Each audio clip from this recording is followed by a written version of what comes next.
Queridos, o tema da minha palavra nessa noite é decisões que definem destinos. Quero compartilhar com você essa temática. Ministrei pela manhã, Deus me deu um direcionamento de fazer algo diferente no culto das 5, mas agora aprove o Senhor me trazer a clareza desta palavra. E por que esse tema? Por que trazer um tema como este? Decisões que definem destinos, pastor. Porque se há algo que nós estamos muito equivocados na nossa jornada, se há algo que nós não estamos conseguindo compreender, é que nós somos aqueles que têm a graça de Deus para tomar decisões na vida. E se nós não estamos plenos, contentes com aquilo que nós estamos colhendo, a nossa indagação não pode ser na colheita, mas o nosso questionamento precisa ser naquilo que nós estamos decidindo. Vou dizer de novo, de uma forma mais clara. Muitos de nós estamos questionando as nossas colheitas, os destinos que nós estamos vivendo. Mas nós precisamos entender que o destino nada mais é do que o fruto de uma decisão. Pare de questionar o destino e comece a rever a sua decisão.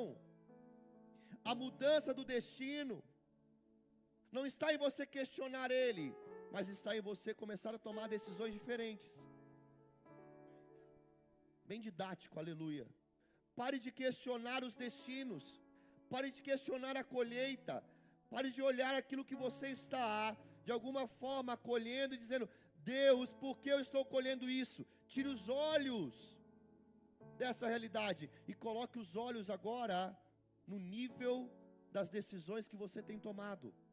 Porque as tuas decisões estão gerando o seu destino. As suas decisões estão gerando a sua colheita. Eu profetizo isso sobre a sua vida. Levante a sua mão bem alta aos céus. Eu libero essa palavra sobre a sua vida. É tempo de você rever as suas decisões, para que você tenha colheitas, destinos que você ainda não acessou. Podia ter sido bem melhor, aleluia. Eu profetizo isso sobre a sua vida. É tempo de você rever as suas decisões. É tempo de você rever aquilo que você está plantando, para que você acesse uma colheita, para que você acesse um destino, para que você viva aquilo que você ainda não viveu.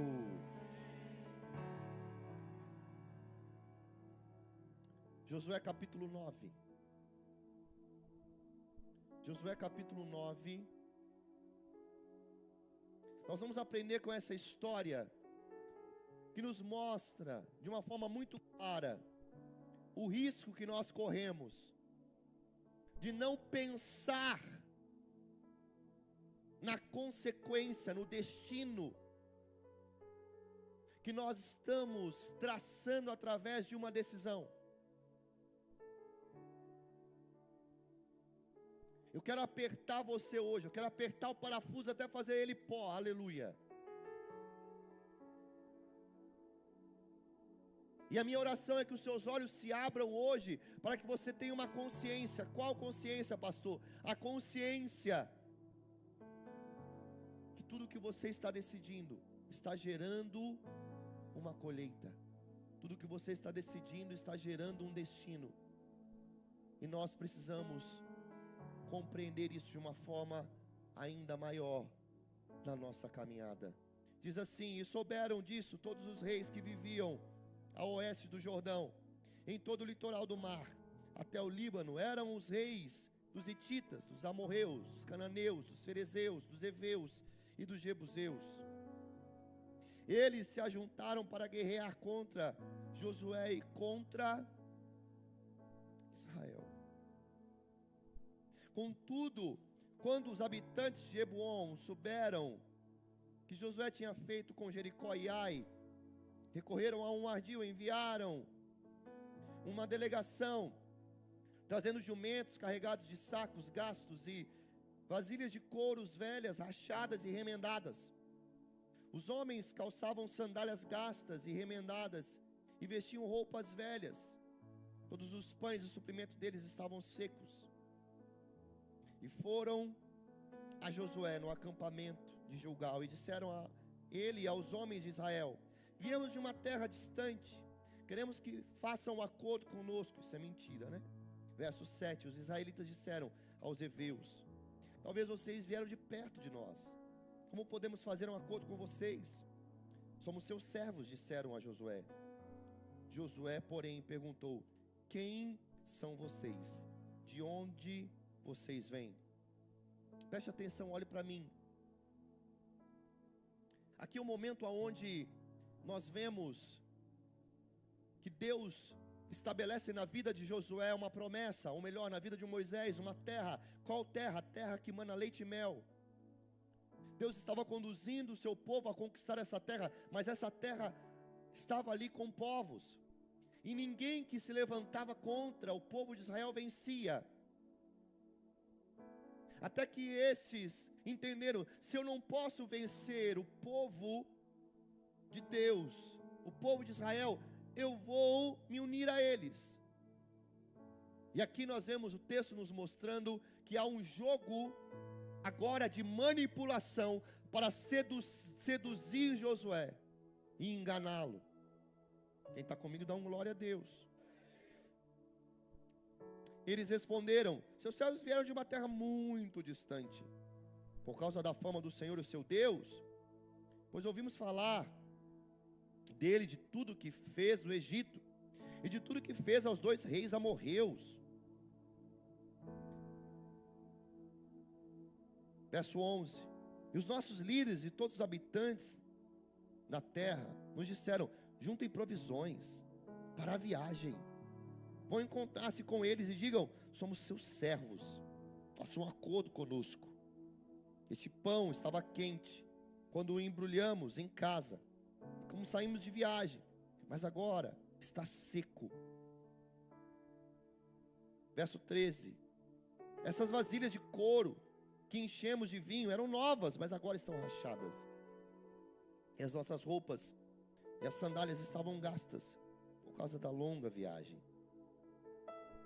E os israelitas examinaram as provisões dos heveus, mas não consultaram a Deus, não consultaram o Senhor. Diga comigo: não consultaram o Senhor. Verso 15: então Josué fez um acordo de paz com eles, garantindo-lhe poupar-lhes a vida. E os líderes da comunidade confirmaram com o juramento. 3 dias depois, quanto tempo depois de fazerem um acordo com os gibeonitas, os israelitas souberam que eram vizinhos e que viviam perto deles. Por isso partiram de viagem e 3 dias depois chegaram às cidades dos heveus. Mas não os atacaram, porque os líderes da comunidade lhe haviam feito um juramento em nome do Senhor, o Deus de Israel. Toda a comunidade, porém, queixou-se contra os líderes, que responderam: fizemos a eles o nosso juramento em nome do Senhor, o Deus de Israel, por isso não podemos atacar e nem tocar neles. Todavia, nós os trataremos assim, vamos deixá-los viver, para que não caia sobre nós a ira divina por quebrar o juramento que lhes fizemos. E acrescentaram: eles ficarão vivos, mas serão lenhadores e carregadores de água para toda a comunidade. E assim se manteve a promessa dos líderes. Então Josué convocou os gibeonitas e disse: por que vocês os enganaram, dizendo que viviam muito longe de nós, quando na verdade viviam perto? Agora vocês estão debaixo de maldição.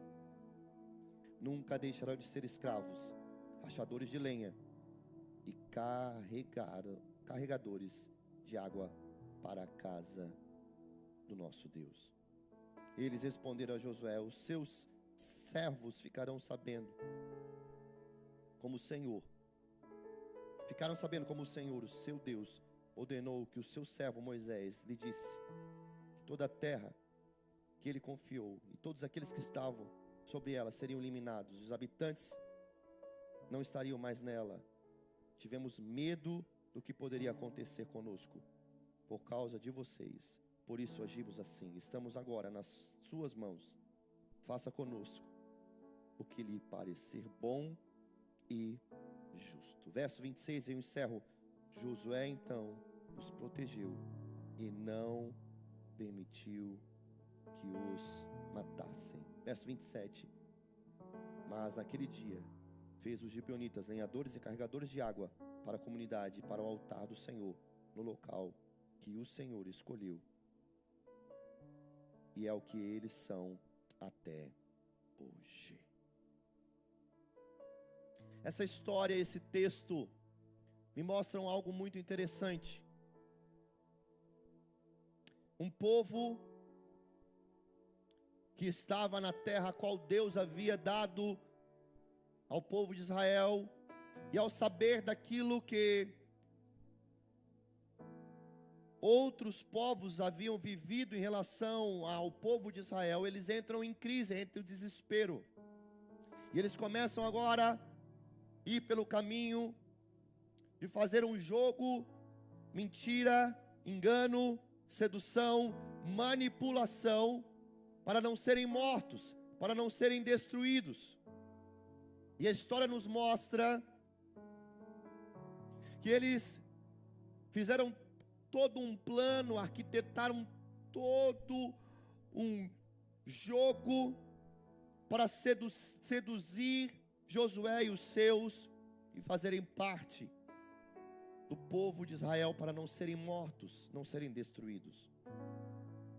O texto e a história que nós lemos nos mostra que Josué cometeu um erro. Qual? Ele não consultou a Deus. E fez uma aliança ao ponto de dizer que não iria tocar neles. E a história nos mostra que dias depois se passam e vem a revelação, vem a realidade de quem eles eram. E agora Josué está debaixo de uma palavra, de um juramento. E ele não pode tocar, mas ele está agora com os seus adversários, os seus inimigos dentro do seu território. E este homem, ele permanece fiel a um juramento, a uma liberação que ele fez, e não toca, mas coloca este povo como lenhadores e carregadores de água para servirem a casa do Senhor. Talvez a sua mente pense assim: pastor, o que essa história tem a ver comigo? E a primeira verdade que eu quero te dizer, através dessa história, é que o seu inimigo nunca vai vir com cara de inimigo. Aquilo que vem de alguma forma contra a nossa vida para nos seduzir, nos destruir, ou de alguma forma nos prejudicar, nunca vai vir com cara de destruição, nunca vai vir com cara de algo ruim. Deixa eu apertar um pouco mais o parafuso já no começo da palavra. Tem pessoas pecando e achando que o pecado vai vir com cara de pecado. Tem gente tomando decisões equivocadas e está achando: não, mas olha só a decisão que eu tomei, olha o que eu fiz. Não tinha cara de pecado, não tinha cara de coisa errada, não tinha cara de que ia dar nisso. Entenda essa verdade. O erro nunca vai vir com cara de erro. A decisão equivocada nunca vai vir com cara de decisão equivocada. A atitude errada nunca vai vir com cara de atitude errada. O desabafo nunca vai vir com cara de desabafo. Tudo isso é algo que vai gerar uma consequência. Tudo isso é algo que vai gerar um resultado. Tudo isso é algo que vai gerar um destino. Mas eu estou aqui como voz profética sobre a sua vida para te dizer nessa noite: os teus olhos serão abertos para você discernir cada decisão da tua vida, cada escolha da tua caminhada, cada posicionamento que você vai tomar. Eu estou aqui profetizando em nome de Jesus. Eu libero esta palavra, que os seus olhos sejam abertos para cada decisão, cada escolha, cada momento da tua vida, que os seus olhos sejam abertos para você enxergar a consequência de tudo isso que está diante de você.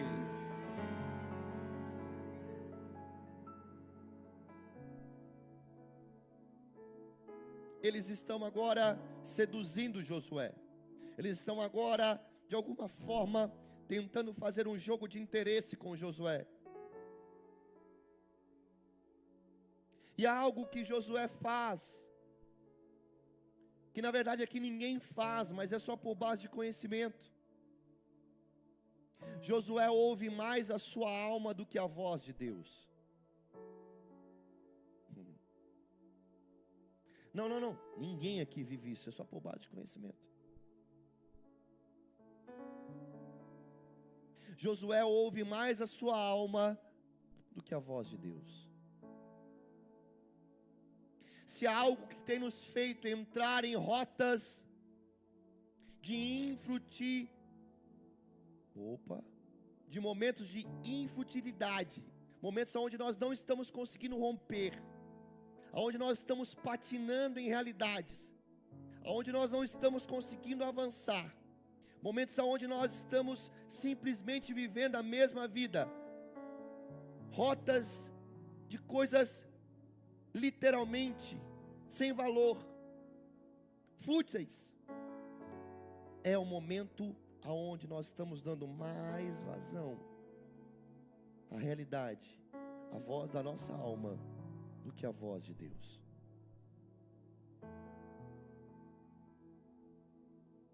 Todas as vezes que você e eu damos mais vazão à nossa alma, a ouvir aquilo que a nossa alma está dizendo do que a voz de Deus, nós estamos entrando por um caminho aonde a mesmice, aonde a futilidade, aonde as coisas que nunca geram um crescimento, uma história que só se repete, algo que nunca muda, é isso que vem sobre a nossa vida.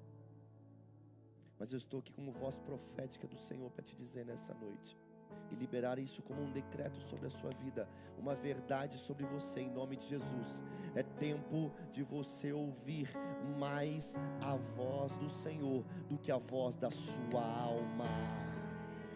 Eu vou liberar isso de novo. É tempo de você ouvir mais a voz do Senhor do que a voz da sua alma. Josué faz um acordo com o inimigo, porque ele deu mais vazão à voz da sua alma. Ele olha o lado natural, ele olha aquilo que eles haviam trago, ele olha a cesta do vinho que estava velha, ele olha os chinelos, ele olha o pão, ele olha a realidade, ele se move por algo terreno. A sua alma sempre vai querer se mover por algo terreno.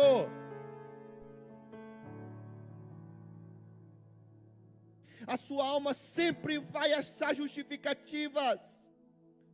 Por que eu decidi isso? Porque o chinelo, olha, o chinelo está velho, pastor.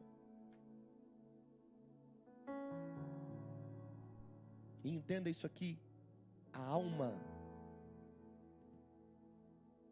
ela quer se satisfazer, mas o Espírito vai te apontar para um lugar de maturidade.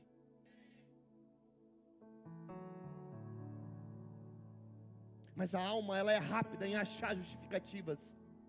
Olha o chinelo, olha o pão que está velho, olha as roupas, olha o cesto do vinho que está gasto. Há uma justificativa para essa decisão.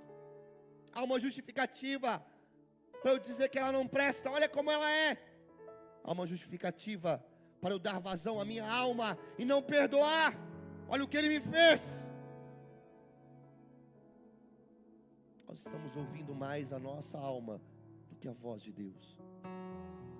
Nós estamos ouvindo mais aquilo que de fato vai trazer conforto, vai trazer justificativa, vai trazer alento no nosso coração, do que propriamente entender aquilo que Deus está nos apontando.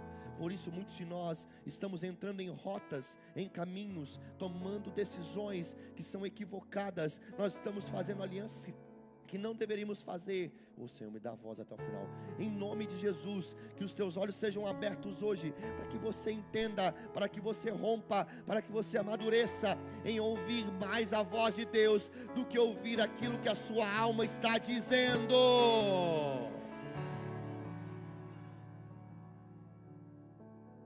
Tem gente que está ouvindo a alma agora, sua cabeça está lá no fantástico.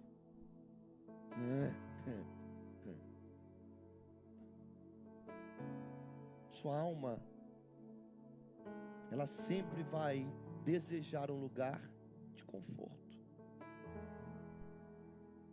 A nossa alma não gosta de ser confrontada.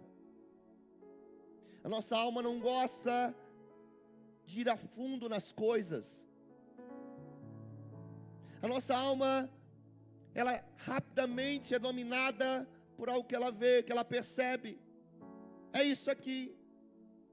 Josué, ele faz um acordo de paz, garante a vida do seu próprio inimigo, porque ele ouviu mais a sua alma do que aquilo que Deus havia dito, ou aquilo que Deus iria direcioná-lo em relação a uma decisão. Levanta a tua mão e eu profetizo isso sobre a sua vida.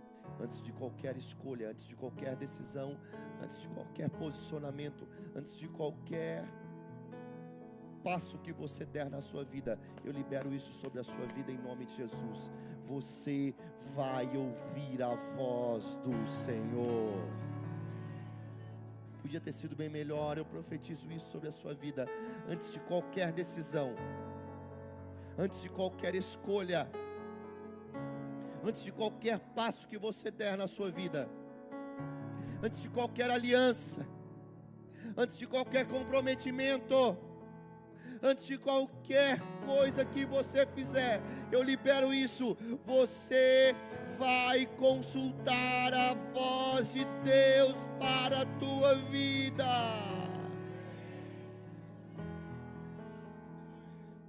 A voz de Deus nunca vai te apontar um lugar de conforto, mas sempre vai te apontar um lugar de confronto.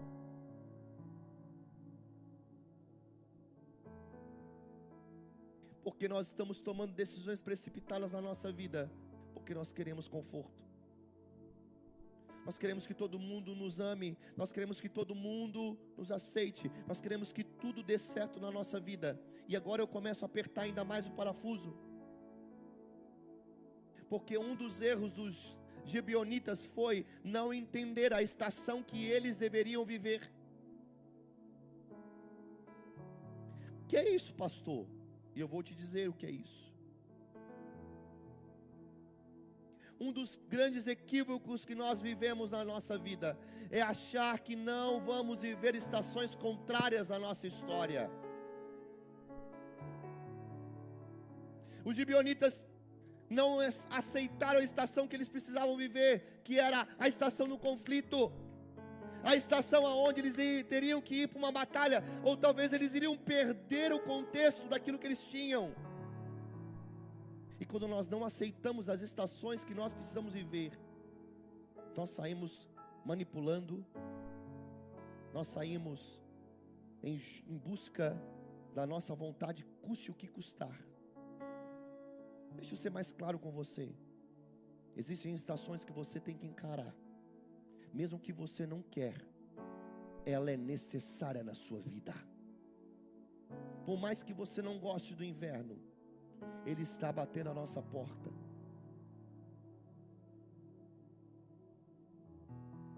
Por mais que você não aceite, haverão momentos que você não vai ter tudo que você quer.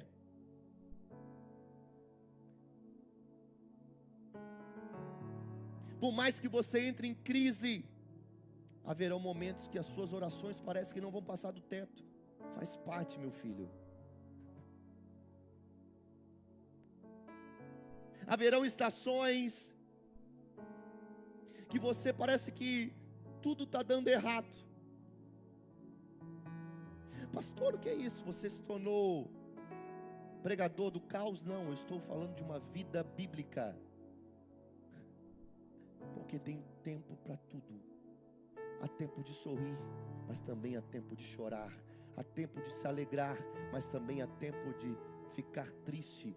Há momentos que você vai fazer tudo e tudo vai dar certo, e há momentos que não vai dar certo. Qual é o nosso desafio? Entender que nós precisamos encarar as estações de Deus na nossa vida, porque em todas elas existe um forjar, existe um trabalhar, existe um momento onde Deus quer nos lapidar, existe algo que Deus quer forjar dentro de nós. Levanta a tua mão e eu profetizo isso sobre a sua vida. Você não vai fugir das estações de Deus para a tua vida.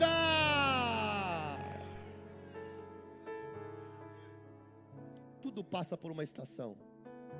Miguel e Ana, alguns meses atrás, ganharam 2 tartarugas.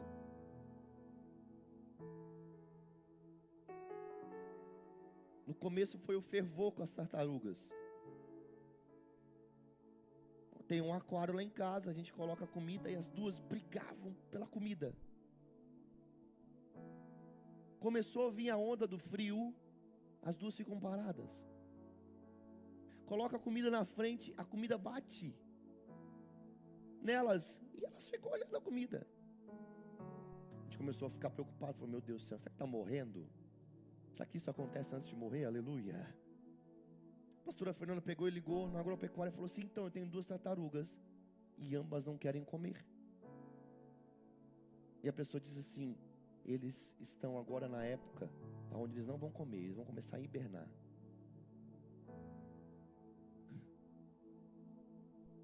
Eu falei: louvado seja Deus. Não precisa comprar comida. Mas as 2 tartarugas estão dentro d'água. A comida bate e vai. A mesma que há meses atrás degladiava, agora está vivendo uma estação diferente, mas necessária. Tudo tem uma estação.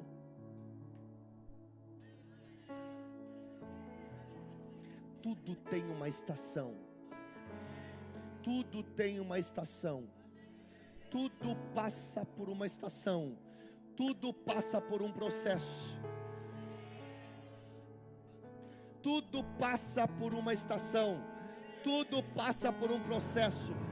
Entenda isso, Lagoinha. Viva o processo de Deus na tua vida.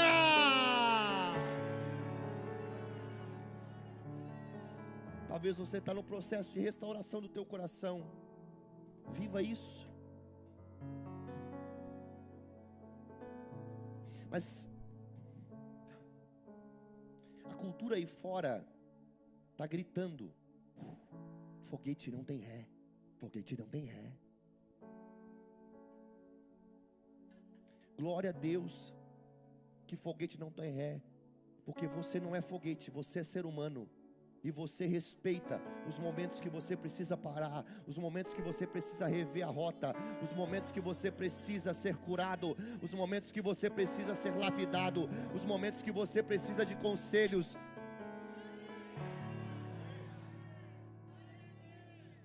Mas a ideia aí fora não pode parar.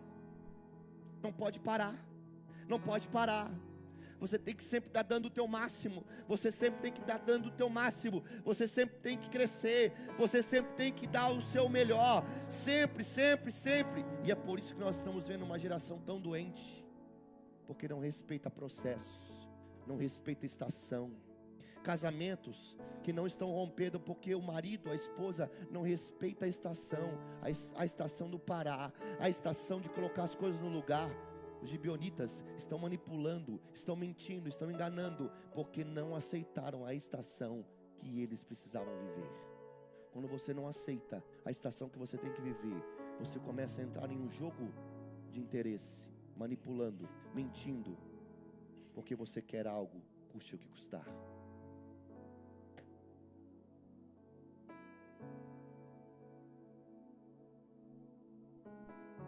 Talvez o teu negócio você precisa viver a estação onde você não vai vender da forma que você achava, porque Deus está permitindo com que você viva isso, para colocar as coisas no lugar. Mas aí vem um que te dá propina.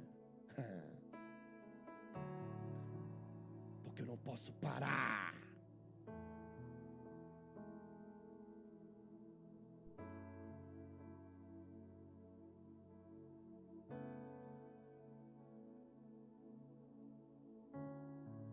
Tem alguém comigo aqui ou todo mundo foi embora? Eu estou te dando uma palavra de um direcionamento para um novo semestre que está batendo a porta. Viva as estações de Deus para a tua vida. Se o teu casamento está uma estação onde está tudo bagunçado, viva essa estação. Desenvolva o diálogo, o perdão, coloque as coisas no lugar. Passe por essa estação.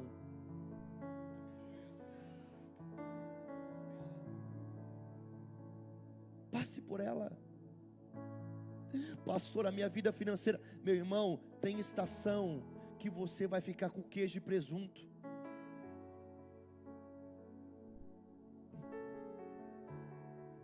Meu danoninho ninguém tira.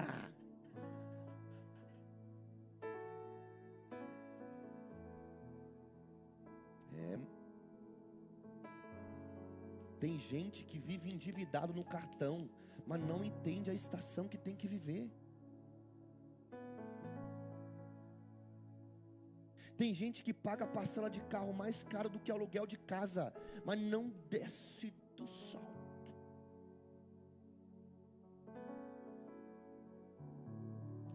Quando você não entende a estação que você tem que viver,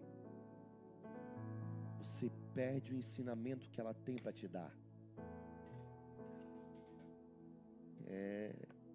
Vou dizer de novo, quando você não passa pela estação que você tem que viver, você perde o ensinamento que ela tem para te dar.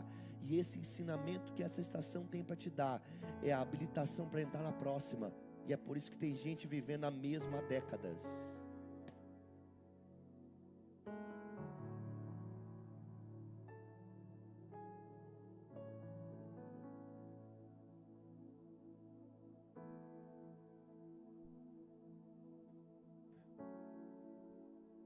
Muitos de nós estamos mentindo porque não quer viver a estação.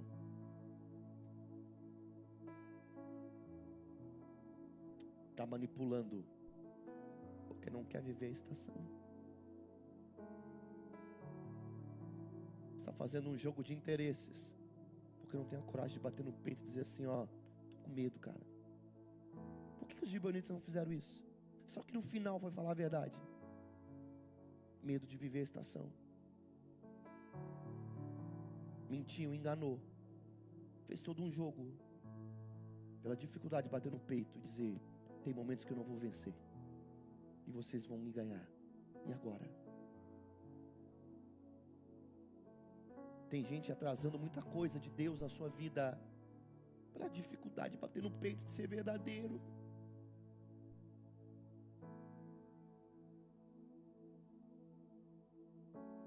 Agora eles são escravos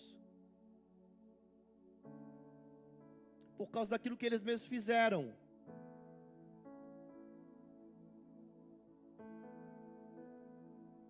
Perderam a oportunidade de ver algo acontecer. Muitos de nós estamos perdendo com a dificuldade que nós temos de entender as estações. Se uma mísera tartaruga vive uma estação onde ela quer comer até o aquário, agora tem um momento que ela olha para a comida. É hilário, gente. Ela empurra a comida. Quem dera eu e você em vivermos estações onde nós estamos revendo a rota, onde nós estamos sentando na frente do nosso cônjuge dizendo, e aí, como é que você está? Onde nós estamos pegando a nossa vida financeira e colocando numa planilha e dizendo, aonde eu cheguei, aonde eu estou pegando o meu ministério e estou vendo, Senhor, o quanto eu amadureci nesse tempo, o quanto eu de fato rompi nesse tempo.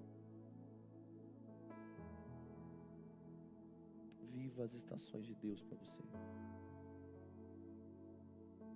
Viva cada momento. Se você não aceitar isso, você pode entrar em um jogo de interesse e se perder daquilo que Deus tem para a sua vida. Mas eu estou aqui como voz profética para te dizer: talvez você não vai ganhar sempre, talvez você não vai sorrir sempre, mas levanta a tua mão e eu espero ouvir o maior amém que eu já ouvi aqui. Talvez você não vai sorrir sempre, talvez você não vai ganhar sempre, talvez você não vai ter sempre, mas eu profetizo, mas você vai aprender sempre.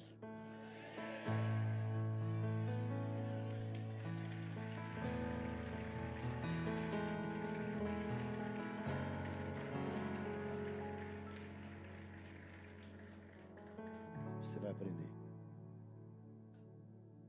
Estações que nós vamos aprender. Estações onde nós estamos sendo forjados. Estações onde nós estamos sendo lapidados. Estações onde Deus está movendo sobre nós. Agora, que coisa linda. Eu encerro com isso. Josué agora sabe que era tudo mentira. O que ele faz? Manda fogo nesse povo, Senhor. Ele permanece firme a uma palavra. Ele permanece firme a uma palavra.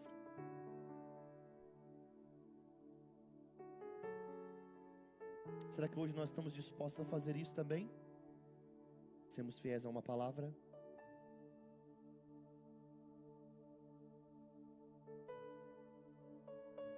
Hoje você fala uma coisa agora, daqui a 10 minutos você fala outra.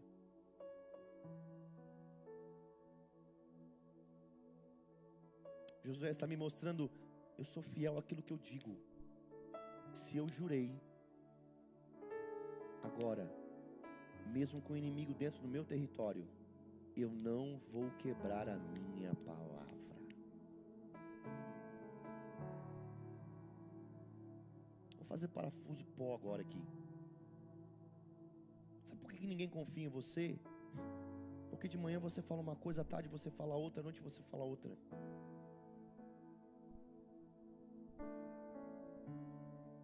É que ninguém me ama. É porque você não é fiel à tua palavra. Quem não é fiel à palavra não é digno de confiança.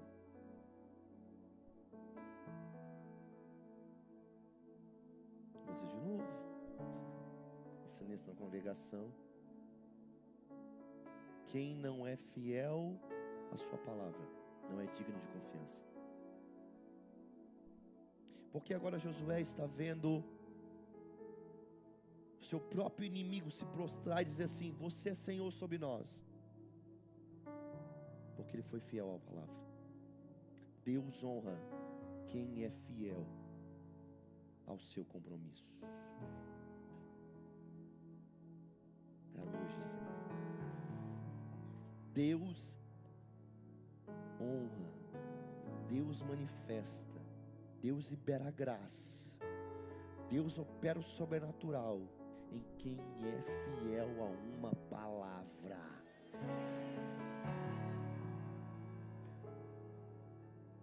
Agora eles estão debaixo do governo de Josué. Por quê?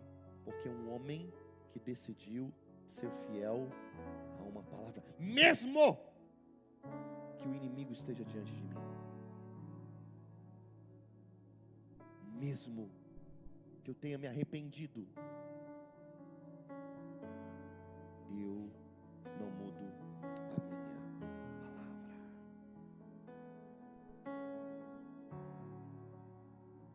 Sabe, a graça que você precisa não vem da mudança de uma decisão que você já tomou, mas a graça que você precisa vem de assumir a consequência e saber que nela Deus vai te sustentar, mesmo que seja difícil.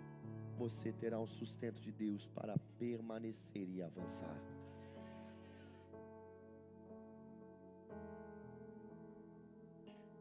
Eu libero isso sobre a sua vida hoje. Eu profetizo isso sobre você nessa noite. Se haverá uma marca na sua vida, será a marca da fidelidade a uma palavra. Vou dizer de novo. Se haverá uma marca na sua vida, será a fidelidade a uma palavra. Você não vai oscilar. Você não vai mudar. Mas você vai permanecer. Porque permanecendo, você verá Deus agindo em seu favor.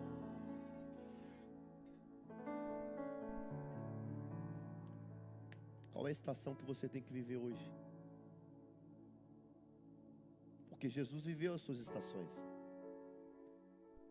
Como assim, pastor? Jesus teve a estação de que todo mundo estava ao redor dele, querendo tocar nele, extrair dele um milagre. O que Jesus pode fazer por mim? Uma multidão. Ele andava uma multidão, mas ele também teve a estação da solidão. Cadê todo mundo? Ele teve a estação da cruz.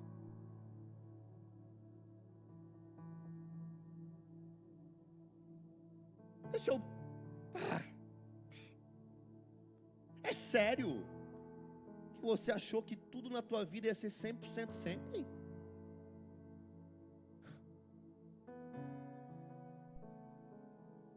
É sério?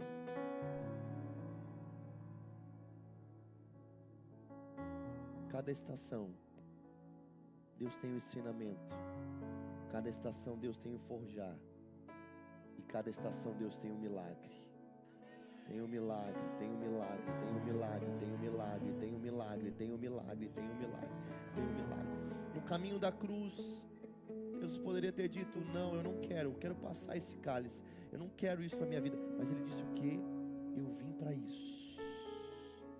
Eu vim para esse tempo, eu vim para isso, eu vim para isso, eu vim para isso. Eu profetizo, mesmo que seja um dos momentos mais desafiadores da sua história, uma das estações talvez mais adversas e contrárias, eu profetizo isso: você vai viver, você vai acessar. Levanta a tua mão, pelo amor de Deus. Você vai viver, você vai acessar, você vai experimentar tudo aquilo que Deus tem para a tua vida em cada momento da tua história, porque em cada estação Ele tem uma porção para liberar sobre você.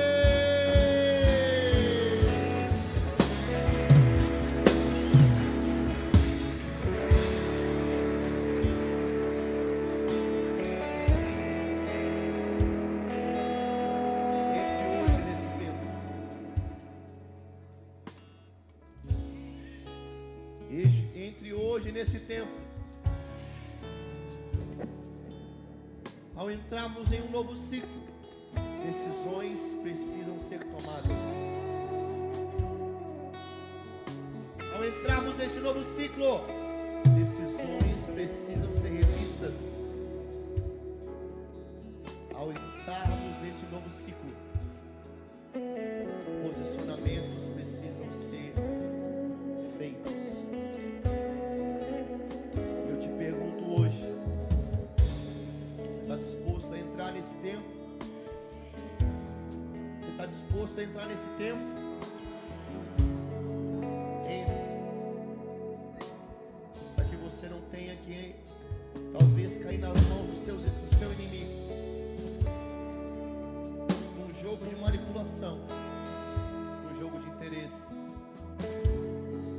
mentir, enganar.